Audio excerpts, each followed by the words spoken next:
I thought that the Gerber daisies bloom in the spring, which I believe they do, but it's still coming on strong. It's still doing great.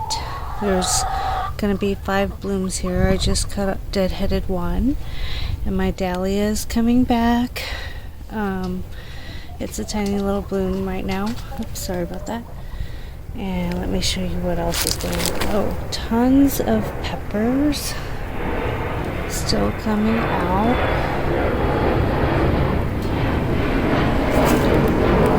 Lots and lots of them. The mums are blooming. It is just full of big, huge blooms. Same here, huge blooms. My snap peas are blooming. Lots of white flowers, and oh, here is a snap pea. So actually I was waiting for them, but I guess it has made some peas, or at least one. And here's my nasturtium. These are doing so nicely in this garden bed. So pretty. Here are the mums, the fall mums I bought 2-3 years ago, something like that. And it's blooming, and I had propagated these. So this one's about 2 feet tall. Some shorter ones. Here's another beautiful set of blooms. And they're really bright. So I love all this colorful stuff going on. So late summer, my hollyhocks were turning brown and dying off, so I cut all the branches up to about that tall, but I can still clean it up. And now the leaves are coming back and the blooms are coming back for one last show. I have some brassicas growing. I think that's collard greens. And some other greens. And in this bed I have some pak choi, which are growing fantastic, except that something got in here and just dug giant holes, probably looking for grubs, which is kind of upsetting because there goes half of my garden bed. My climbing aloe is starting to bud a flower here at the top, and it is growing tall. Same with this one. It's kind of reminiscent of bromeliad flowers, huh? My baby papayas are doing fantastic. See how there are so many? And I kind of yanked some weeds, grass out, but then actually amongst these are some papaya, so I have to be careful. And here are some more baby papayas. Hopefully several will make it. So I wanted to show you what I've been up to.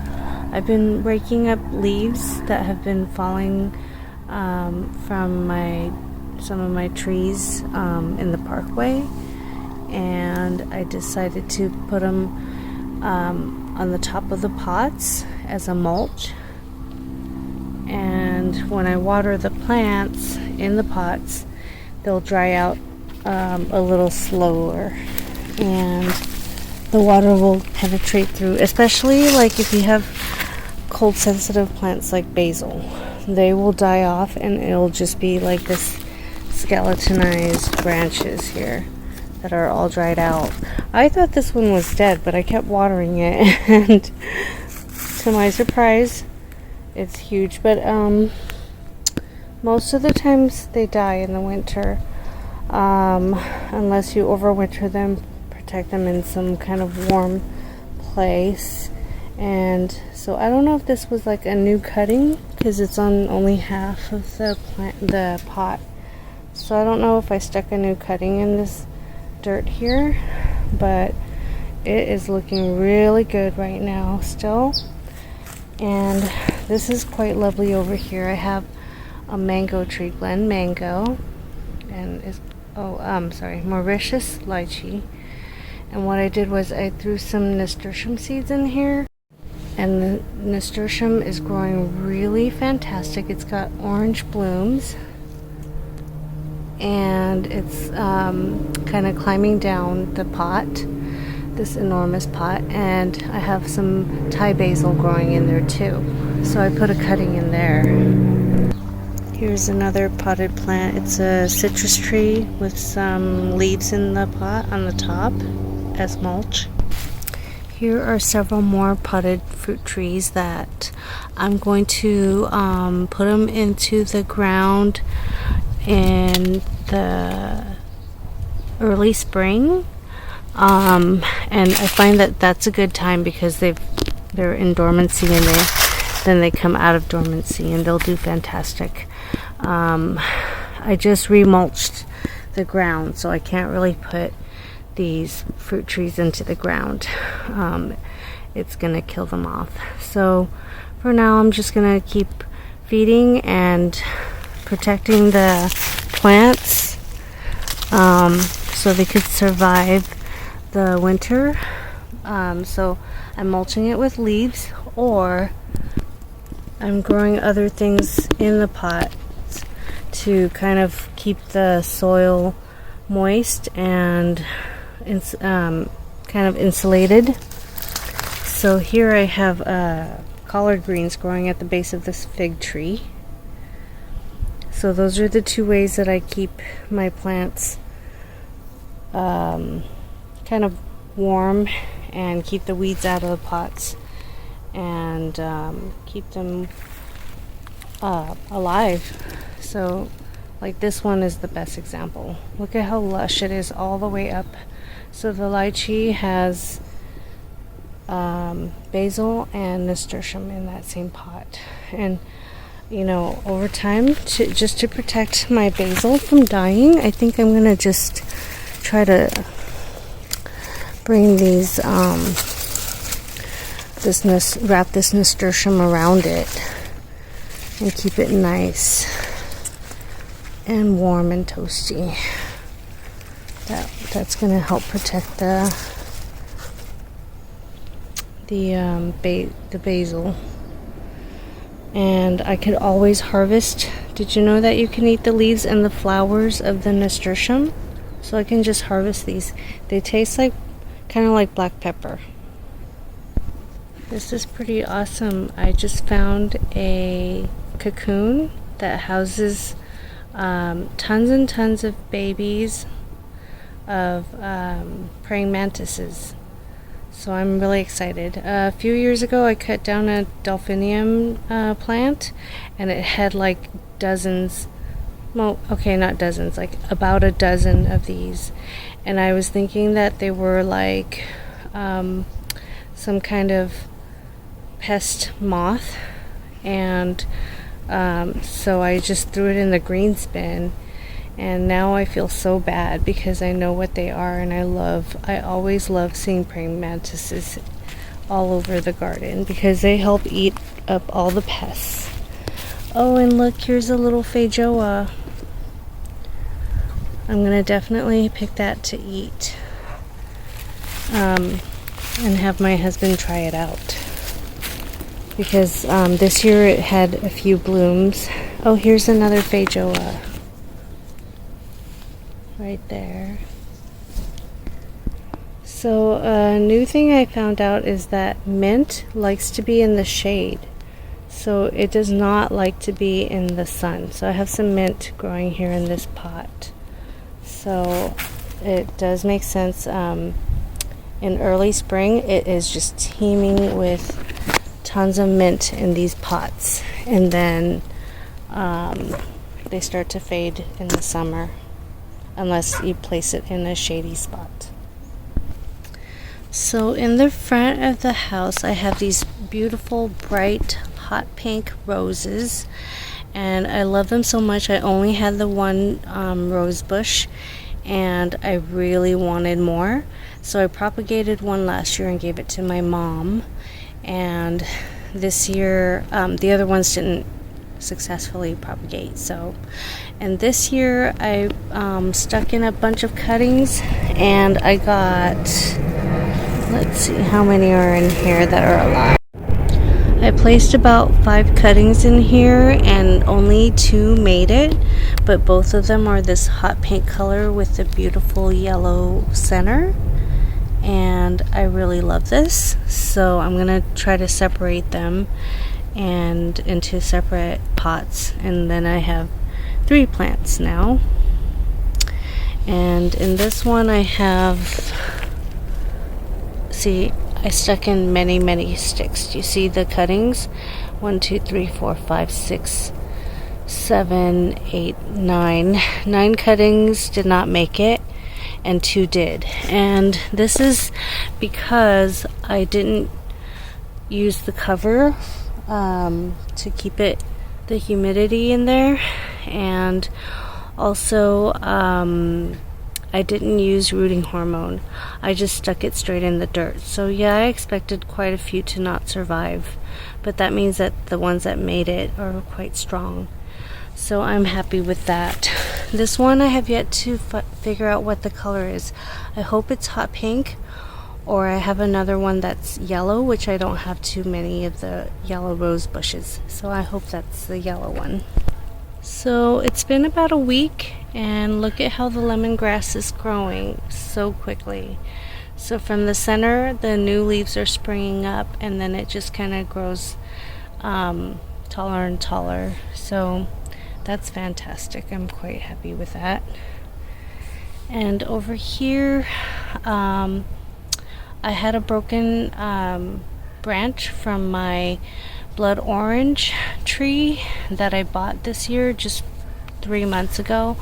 I bought the tree and it kind of fell over and a branch broke off, and I was quite worried about that because it already had sparse number of branches. So I decided to try to propagate the cuttings, and I watered it, and I've been keeping it in a nice cooler spot. I have not put the plastic around it, like to keep the humidity in. I find that to be a little bit like, well, I'm just lazy about it. I should do it the proper way. But fantastic. I still have green leaves on some of the cuttings. That one's dead, that tall one there. But the other ones are still green. And then now I see I have a volunteer tomato in there, which this happens all the time because I don't purposely grow tomatoes that often. So that's kind of nice. So here is my donut peach that I bought in the early spring, late winter, from Lowe's. And I was really thrilled because I really love these. They have a different flavor, and it's just fun for the kids to look at and eat. So it's doing great. At first I thought it was gonna die because I had just all these bare branches. Like all of these branches were bare, and now they're starting, through the summer, they started to green up. So I'm not sure when they typically bloom or produce fruit. I'm guessing that, and it says that it's self-fertile. Let's see, ripens mid-July, so I guess next year hopefully I might have fruit. So what happened was it was a bare root tree, so I stuck it in a clay pot because I didn't want to over or underwater it, especially since I got it in the spring and summer was about to happen and it gets really hot in SoCal. So what I did was I grew a ton of collard greens in the same pot. So as you can see, some of them are quite mature. I'm going to cut them out and feed them to the chickens. And it's also at the same time insulating the pot and keeping the root warm and for the donut peach. So I think it was a really good idea. It serves dual purpose. I grew this mango from seed and now it's about a foot tall, and I do like the flavor, but I don't know. I'm not sure that when it grows it will be true to seed, true to type. So what my mom is gonna do is she's gonna graft this long variety onto here when the tree's a little more mature, and then I'm gonna get to have that long variety on this plant. And if she grafts it only on one branch, then I'll be able to have maybe possibly this original variety and the one that she grafts onto it, 2 in 1, which would be awesome if it tastes great.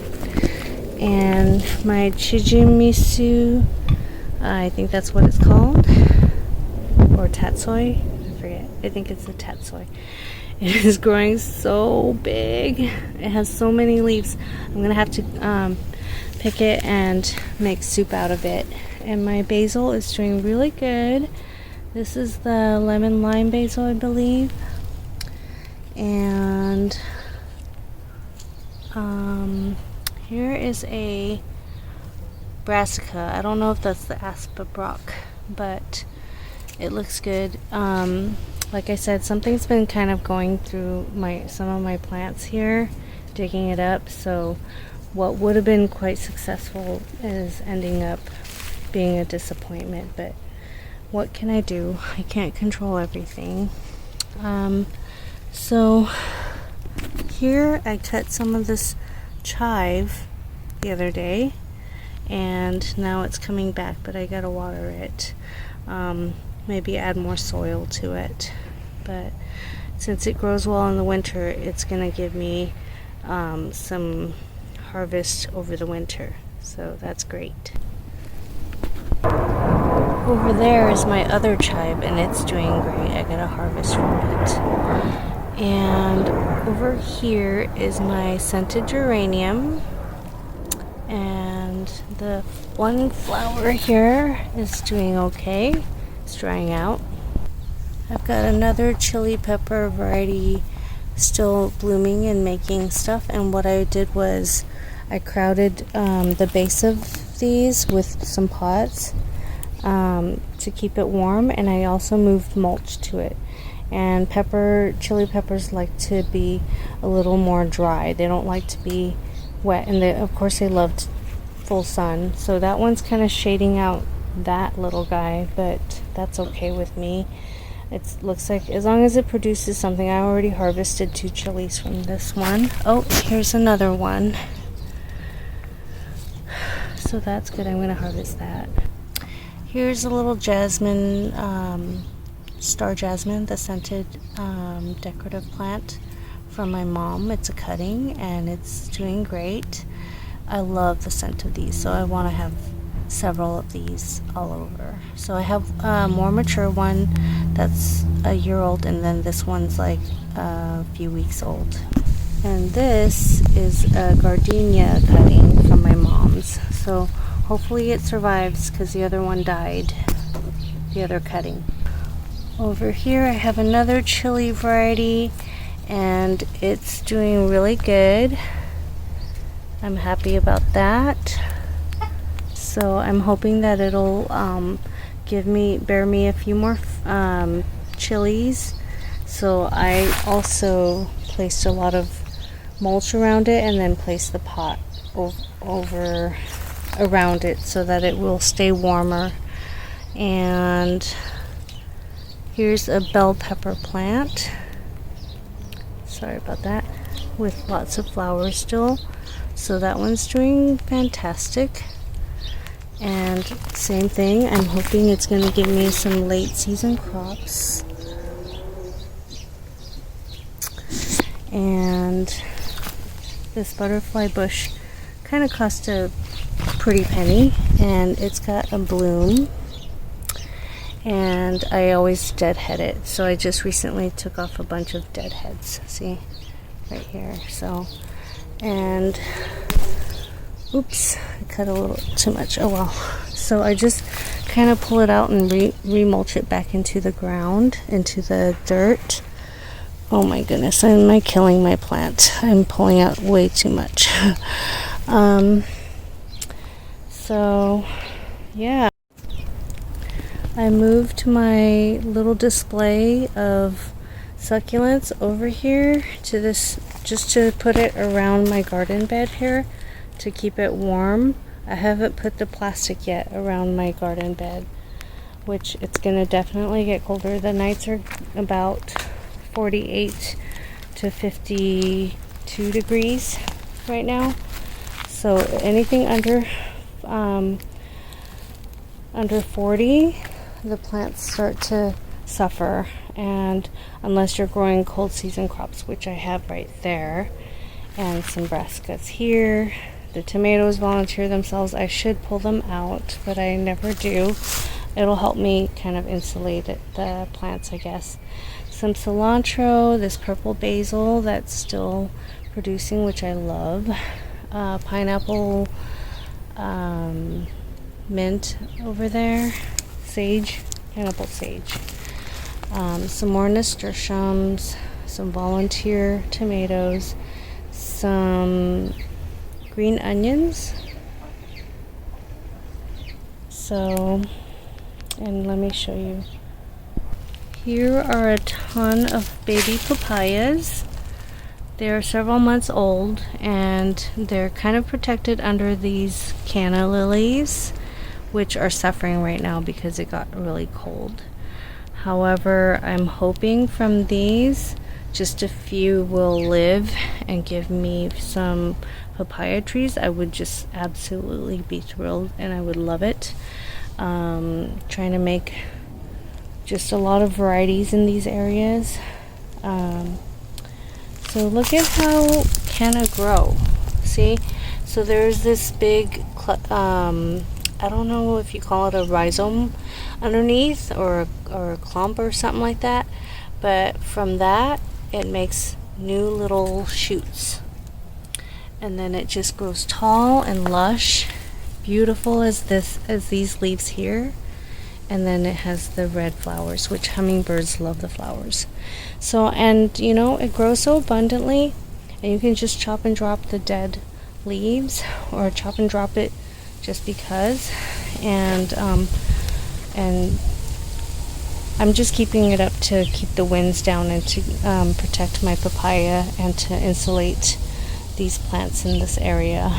So I just want like it to be a big jungle here that provides me food and the wildlife food and stuff like that. So I've been working really hard trying to compost things, trying to pull up weeds and use those in the coop, dry them out and let the chickens you know, poop on it, and then use that to fertilize the plants, you know. So I just find different ways to grow things. So here's my Brazilian papaya. It's still just as small as it was when I got it. It didn't grow very much. I'm just trying to keep it alive. Here's my solo papaya, and I'm not really sure why they grow 4 in a cluster, or this one's 3, but it's pretty tall, but I bought it this way. There is my strawberry papaya. So now I know I have a strawberry papaya because I saw it at that nursery, Champa nursery. Oh no, I'm sorry, LA Mimosas nursery. And I saw the papaya variety, but I forgot whether I had it or not. And now I know for sure I do, and this is the biggest one I have here on the property. So I am super happy about that. And its trunk got significantly bigger. I bought this first before the other 2 papayas. Way over yonder is my papaya that I grew from seed. So the thing was, I wasn't going to buy any papayas from the big box stores because I'm like, I can grow them from the seeds and it'll be super easy and I'll have a ton. But the problem is, they never make it. I don't know if I was overwatering them, underwatering them. I have no idea. And then I did grow successfully a couple years ago, and then an accident happened and someone ran over it with a cart and it broke. Most of them died but one, so it's still in the same spot, and I hope it makes it. It's got new leaves, but I don't know if it'll ever get taller.